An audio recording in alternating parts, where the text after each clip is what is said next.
के धार के हो के तन पिया ये गो माई बिना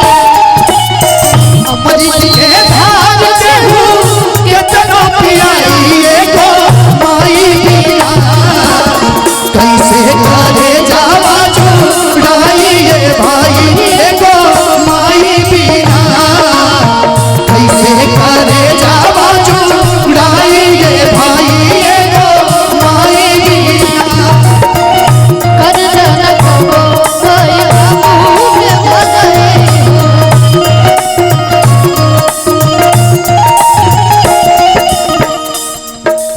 देखिए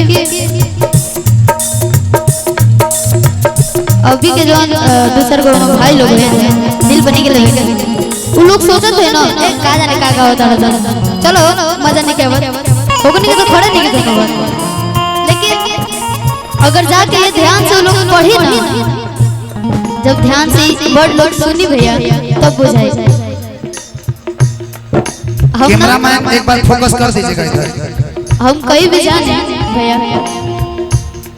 हमार माई देखे देखिए कुछ कमी तो नहीं है ना कपड़ा लता जूता चप्पल सब ठीक बा अभी तो हमरा के 10 गो लोग छीनता हम अपने भगवत दुनिया के छोड़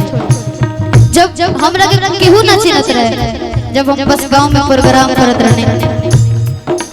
तब हमनी के घर में खाओ के जुगाड़ ना रहे वो सबके आवे हमरो रहे ये सब कोई वाली बात ना लेकिन अपने सबके रहे हमार मम्मी दूसरा के घर से 100 रुपया 200 रुपया मांग के ले और कहली कि जो कुछ अच्छा से प्रोग्राम करके आई है हमारे जीवन के सबसे पहला प्रोग्राम रहे भैया विक्रमगंज के अनहार गांव में गोलू भैया का प्रोग्राम रहे वो जगह रहे हमरा के तो पापा एकदम कुर्ता जींस झाड़ के एकदम बढ़िया बना दिया लेकिन पापा एकदम बहुत ज्यादा पुराना कपड़ा पहन रहे हैं और ओजा हमरा के ना कुर्सी पर से उठा दिया वे टीम के लोग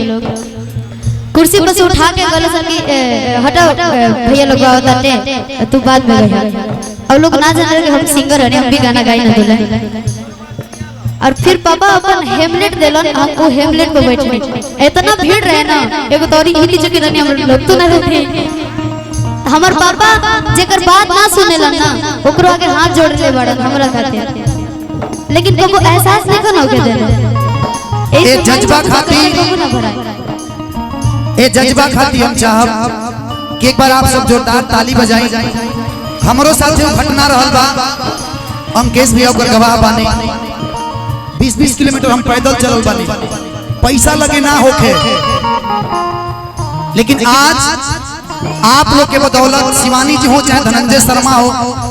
आप लोग के बदौलत स्कॉर्पियो भी है मेरे पास मतलब जो नहीं सोचा था लाइफ में वो हम लोग के पास आ जाए तो कहीं ना कहीं आप लोग का प्यार है तो मैं चाहता हूं कि शिवानी जी के लिए शिवानी जी के पिताजी के लिए और शिवानी जी के माँ के लिए एक बार जोरदार आप लोग ताली बजाएं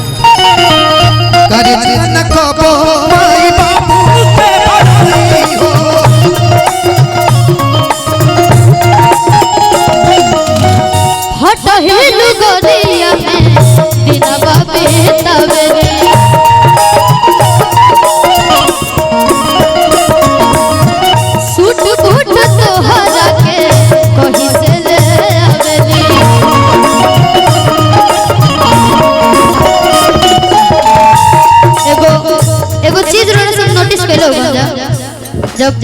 अभी लगले दशहरा वाला बना सब अपना मम्मी से जीत करम जा पापा से जीत करम जा ए माई हमरा के कपड़ा चाहिए हम पुराना वाला ना पहन के जाए वो लोग अपने ना के नहीं लेकिन तू लोग को जरूर के वो लोग ही सोचे ना कि ए यार दोस्तन के साथ घूमने जिया जा माई बहुत दूर तक सोचे ली जा फटा हिल गरिया में दिनवा बेतावे सुट घुट सोहरा के वही से ले आवेली